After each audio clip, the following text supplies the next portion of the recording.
না, টি-টোয়েন্টিতে কিন্তু বড় দল ছোট দল নাই। আপনি একটু আগে যেটা বললেন যে উগান্ডার কাছে জিম্বাবুয়ে হেরে গেছে, আবার এই জিম্বাবুয়ে শ্রীলঙ্কাকে কিছুদিন আগে হারাইছে। তো ওইভাবে চিন্তা করলে আসলে খুব বেশি ডিফারেন্স আমার কাছে লাগে না। ইম্পর্টেন্ট হলো যে ম্যাচটা আমরা কিভাবে খেলতেছি, আমরা কিভাবে প্রিপেয়ার হচ্ছি, নিজেদের কনফিডেন্সটা কিভাবে বিল্ড আপ করছি। বাট এতটুকু বলতে পারি, সিরিজটা এত সহজ হবে না, অনেক কম্পিটিটিভ সিরিজই হবে, কারণ তারাও অনেক ভালো দল।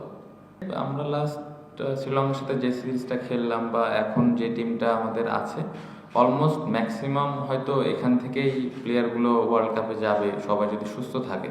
ম্যাক্সিমাম, হ্যাঁ, দু একটা এদিক ওদিক হতে পারে, বাট 3-4টা পয়েন্টের দিকে ফোকাস থাকবে এভাবে আসলে বলা মুশকিল। কারণ আমি চাই অ্যাজ এ ক্যাপ্টেন হিসেবে প্রত্যেকটা জায়গাতে যেন ফোকাস থাকে, প্রত্যেকটা জায়গাতে যেন আমরা ওয়েল প্রিপেয়ার হয়ে ওয়ার্ল্ড কাপে যেতে পারি।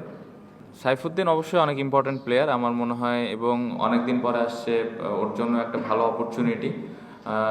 আর যে জিনিসটা আমাদের টিমে এখন, যদি আপনি আমাদের টিমটা দেখেন, লোয়ার মিডল অর্ডার বা লোয়ার অর্ডারে যারা ব্যাটিং করে, তাসকিন, তানজিদ সাকিব, সাইফুদ্দিন, রিশাদ, ইভেন শরীফুল, সবাই কিন্তু মোটামুটি ব্যাটিং করতে পারে।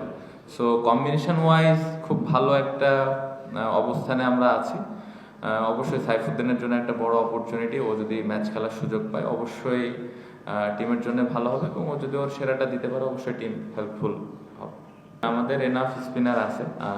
আমাদের যদি চিন্তা করি যে আমাদের পুরা বাংলাদেশ ক্রিকেট যদি চিন্তা করি, তাহলে অনেক স্পিনার আছে এবং সবাই কোয়ালিটি স্পিনার। যদি ওয়ার্ল্ড ওয়াইড চিন্তা করি, আমাদের স্পিনারদেরকে ওইভাবে হাইলি রেট করা হয়। সো আমাদের ওই অপশনটা আছে।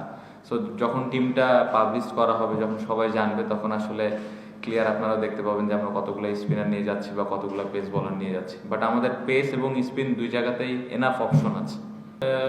সবাই ভালো অবস্থানে আছে, এবং টপ অর্ডারে যারা আছে, সৌম্য, হ্যাঁ, এখন পর্যন্ত পুরোপুরি ফিট হয়নি, বাট খুব ভালোভাবে রিকভারি করছে সোফার। আশা করছি খুব তাড়াতাড়ি কামব্যাক করবে। সাথে ইমন আছে, এবং এই স্কোয়াডের বাইরেও বেশ কয়েকটা প্লেয়ার আছে, যেরকম নাইম শেখ আছে। সো যে কোনো সময় লাস্ট মোমেন্টে কেউ ইনজুর্ড হইতেও পারে, আল্লাহ না করুক যেন না হয়। সো আমার মনে হয় যে টপ অর্ডার যে 5-6 জন আছে, সবার ওইভাবে সবাই প্রিপারেশন নিচ্ছে এবং সবাই ভালো অবস্থানে আছে। মানে ফ্রি ব্যাটিং করতে হবে জিনিসটা এরকম না, প্রত্যেকটা প্লেয়ারেরই ফ্রিডম আছে। শেষে কে ব্যাটিং করছে না করছে এটা আসলে ম্যাটার করে না।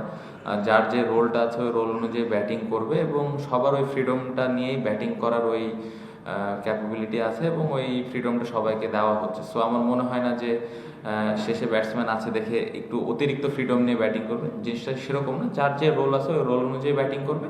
বাট এটাও সত্য যে শেষের দিকে ব্যাটসম্যান থাকলে তো অনেক সময় দেখা যায় যে টিমের ওই একটা দুইটা বড় শট, একটা দুইটা বাউন্ডারি টিমকে হেল্প করে। সো ওটা অবশ্যই কাজে দিবে, অবশ্যই অনেক কাজে দেবে। আমার মনে হয় যেই এনভায়রনমেন্টেও খেললো বা যে টুর্নামেন্টটা খেললো, অনেক বড় একটা টুর্নামেন্ট, এবং ওইখানে ভালো করলে অবশ্যই স্বাভাবিকভাবে কনফিডেন্সটা তো বিল্ড হবে। ওইখানে আরও বড় বড় ব্যাটসম্যানদের বল করেছে, সবথেকে বড় কথা ভালো উইকেটের মধ্যে ভালো বোলিং করেছে। সো ওই কনফিডেন্সটা নিয়ে তো আসবে ডেফিনেটলি।